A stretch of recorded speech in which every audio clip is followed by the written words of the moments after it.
So there's been some pretty interesting pieces and discussions coming out lately about this whole interest rate cutting, as well as installing a new chairman of the Federal Reserve, and all of these details like this. But again, I want to point out some different details that are popping up around this right now because it's actually a little bit of an interesting predicament. Because just earlier today, we heard some remarks out of the president where he was actually calling on the Federal Reserve that they've actually basically dropped the ball on this, and that interest rates should be about 3% lower than where they're currently at right now. Which, by the way, could you imagine that? If the interest rate was 3% lower than where we're at right now, that would be really nice for a lot of people. I mean, this economy would be absolutely on fire with everything going on. It would be like very, very, very, very strong. But maybe that's probably why the president is calling on the Fed to cut interest rates aggressively, and probably why he made those remarks that they're behind the ball by about 3%. That'd be absolutely incredible. I don't think we're going to see that anytime soon unless we see this economy absolutely fall off of a cliff, which I don't foresee quite yet, but it's something interesting to talk about, right? Now, here's what also is interesting about this in the end. I just want to point this out. You've probably heard this, but I just want to discuss it for a second here. So obviously, Jerome Powell, chairman of the Federal Reserve, obviously, we've known that, right? But here's the deal. They've been talking about installing possibly a shadow chairman within the Fed as well. So like there's basically like two of them working hand in hand, side by side, when it comes down to all of these different decisions, right? So basically like a puppet master, essentially kind of running the show here and telling Jerome Powell what to do. Now, what's interesting is they've been talking about Scott Bessent, right? So Scott Bessent is the Treasury Secretary, and there's been some discussions about possibly appointing him as either this shadow chairman or possibly the person to replace Jerome Powell at some point when either his term is up, or maybe if the president can get Jerome Powell to actually resign, which I don't know. I mean, Jerome Powell seems pretty resilient at this point, but how much longer is he going to put up with all the insults out of the president, time and time again, being insulted, called all kinds of random names, right? Jerome Powell might just think, dude, I'm not getting paid enough to be treated this way. So he might just up and leave out of there. And if that were the case, then obviously there would be a new chairman installed, like basically immediately. And here's what's interesting.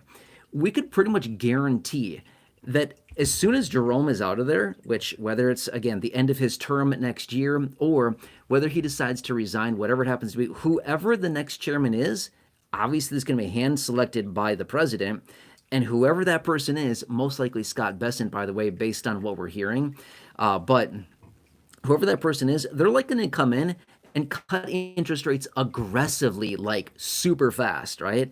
Now, that would be awesome. It'd be really, really nice for a lot of people, for businesses, consumers, literally everybody across the board. It would be super nice. However, there is some risk to that as well, which is probably not a popular thing for me to say, but I'm going to say it anyway because that is the truth behind it. The reason that Jerome Powell is not cutting interest rates aggressively right now, or even cutting at all, and they've been pausing for a very long time, is because he's concerned, because of the tariffs, that we're still going to see a massive spike in prices and inflation a little bit later this year. Now, we've also been hearing that same line for probably 3 or 4 months now. We've been hearing this where, oh, the tariffs, when they come in, when they hit, we're going to see this adjustment in price. We're going to see this one-time price spike, and also reflected in the inflation reports. Now, we haven't necessarily seen that massive spike yet, but he is still convinced that, hey, it's probably still coming, especially with all these tariffs that are being implemented. Like yesterday and today so far, we've been seeing some pretty big tariffs being announced on different countries, these letters that are being sent out by the president to different countries, and just tariff rates being assigned to these countries, right? So, it's going to be interesting to see what happens here. Now, obviously, we're probably not going to see the full effects of this, probably for a few more months, just based on the timing of this. We were likely going to start to see a lot of this hitting now, but because of the delays and the delayed implementation and things like that, it's probably going to still be a little while, but that is a major concern. However, there still is one major catalyst behind all this that may actually force the Fed to act relatively quickly. What is it? The labor market. This is one of the key points that the Federal Reserve is watching very, very closely right now, the labor market, right? The jobs reports that come out each and every month. And what is today? The 9th? Yeah, so it was last week, last Thursday. The job report came out. 147,000 jobs in the month of June, right? The unemployment rate went down, moved down to 4.1%. Now, all of that on the surface, you would think that's really healthy. That's really good. 147,000 new jobs, 4.1% unemployment rate. That's really great, right? It's good on the surface level until you dig into the report and actually look at the details of those 147,000 jobs. Here's the thing. Private sector hiring was the lowest it's been in 8 months. In other words, where'd all the jobs come from? Yeah, government employees, right? That is not a sign of a very healthy economy when the private sector is hiring very minimal jobs and the government is just hiring like crazy, and healthcare as well, right? Obviously, healthcare is a good one, but when the government is just hiring like crazy and the private sector is not, that's not a very good sign, right? It's not necessarily a good sign of an overall resilient and strong, robust economy. So anyway, we've got all these different factors that are playing out. Now, in a couple of weeks here, at the end of this month, as I film this video, or host this live stream, I should say, right now is the middle of July already, or practically the middle of July, and only a few days out. But the end of this month, we have the next FOMC meeting. Now, there's been some speculation, and the prediction markets are actually suggesting that maybe there's a small percentage chance that the Fed may come in and cut interest rates. Highly doubt it. Highly doubt that's going to happen. However, there's about a 75% chance, based on the predictions, that they're going to cut at least 25 basis points in September, the middle of September, which is their next meeting after this one at the end of July here coming up. But there was just a piece out today by Oxford Economics that's suggesting they're thinking anyway, based on what they're projecting, we're not going to see a single cut until December. Could you imagine that? No interest rate cuts until December? More of this? Higher for longer? Has it not has it not already been higher for longer long enough? I think we're sick and tired of it already. I'm not sure about you, but I'm excited for interest rates to come down because sick and tired of paying all this interest all the time, right? It's very, very high on everything. It just gets really super annoying, just literally blowing money into the wind on interest, right? Not a fan. But anyway, point being is that this report and this piece that came out of Oxford Economics is suggesting that we're likely going to see the first cut in December, and it's going to be 50 basis points. Now, wouldn't be so bad, right? I mean, that'd be honestly pretty nice if they did cut 50 basis points, but it'd be nice if they did it a little sooner than that. But here's the thing as well. They're also suggesting that we may see a scramble and a backpedal out of the Fed, like, uh-oh, too late, too little, too late. We blew it, we missed it, and now we have to cut more aggressively to get ahead of this before we really fall into a major recession very quickly. But then again, by the time that they figure that out, it's likely going to be too little, too late, which is no surprise at all either, because here's the deal. We all recognize this. What is one characteristic out of the Fed that has been very consistent for many, many, many, many years? They're always too late. They're always too slow to act.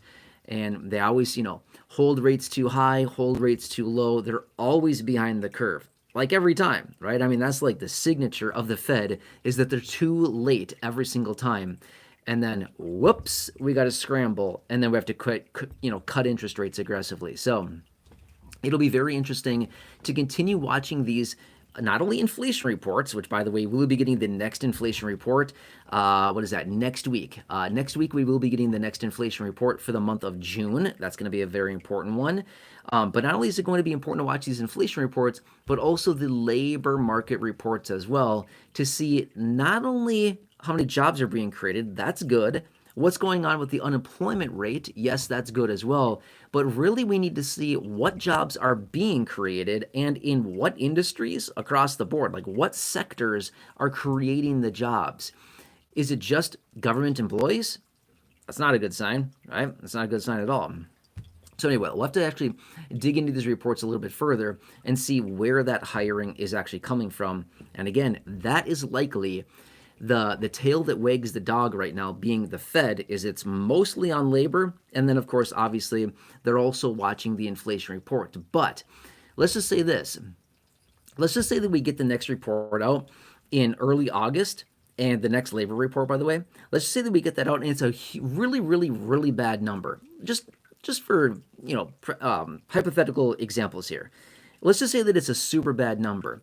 Do you think the Fed is going to be all that concerned about inflation at that point? Or are they going to think, uh-oh, this has gotten really bad really fast? Obviously, in that case, it would only be one report, so they can't really make a whole lot of decisions based just on one report. But if they get one report out that's super bad, they might start reconsidering and think, oh man, we may have missed this. We got to cut right away to get ahead of this before the next reports come out and show even worse reports and less hiring, more firing, lower unemployment, people dropping off, not even trying to look for work anymore, the labor participation rate, cracking and going down even more, less and less people out there in the workforce. Not a good sign. Not a good sign of a strong, robust economy. So anyway, we're still a little bit in this little bit of a limbo phase right now where we don't really have much of an answer at this point. We just need to continue to wait for additional data points to be coming out. But I think the most notable information here that's interesting is the remarks earlier today, this morning, again, out of the president talking about the Fed being 3% behind the curve. That's incredible, right? But here's the thing as well. Why does the president, now, again, I want to throw this out there super fast.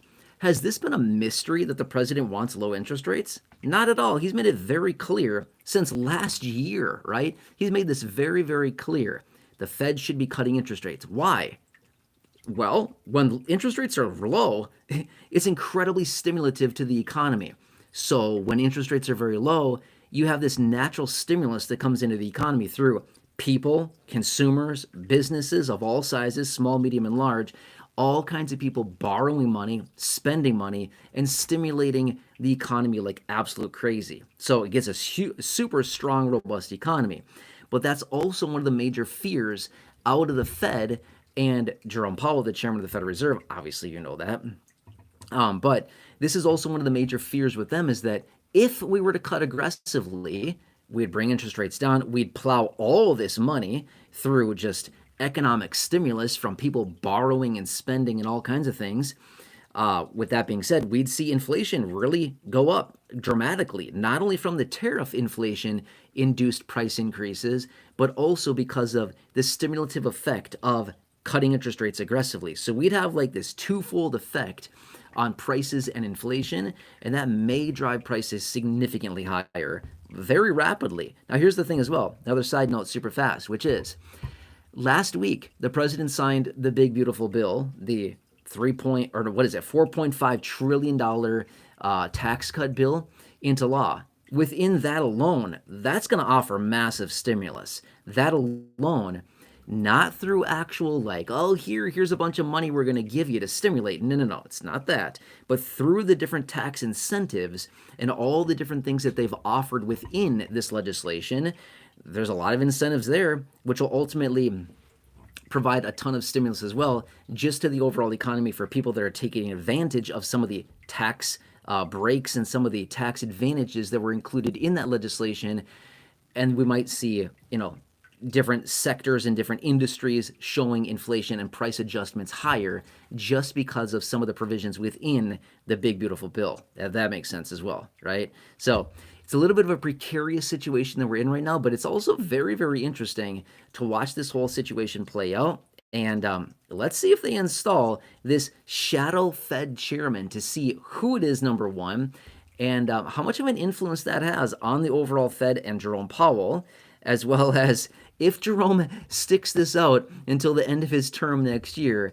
But it's going to be interesting, certainly, to watch that play out, because as soon as he's out of there, you better believe the president will immediately install the person of his choosing that's going to basically comply with exactly what he wants, which is very low interest rates, cut interest rates aggressively. That's what we're going to see. So even though right now it may seem super frustrating, interest rates are so high, this is super frustrating, it's just so much money that we're wasting on interest payments, I can tell you this much. As soon as Jerome Powell's term is over, I can tell you this much. Shortly after that, when the new chairman will be installed, hand-selected by the president, we will see massive interest rate cuts at that point. he's already indicated that. He's made it very, very clear. This is no mystery whatsoever. You just literally got to listen to what the president says, and then you know what's coming. So you might be feeling discouraged now about high interest rates. Just wait until about this time next year, and we're going to be talking about something totally different, which is going to be very, very, very low interest rates. In my opinion, just based on what the president is saying, he's made it very clear. He has shown his hand very, very clearly as far as what's likely going to be happening. All right, anyway, I find this stuff to be super fascinating. I just want to point this out for you.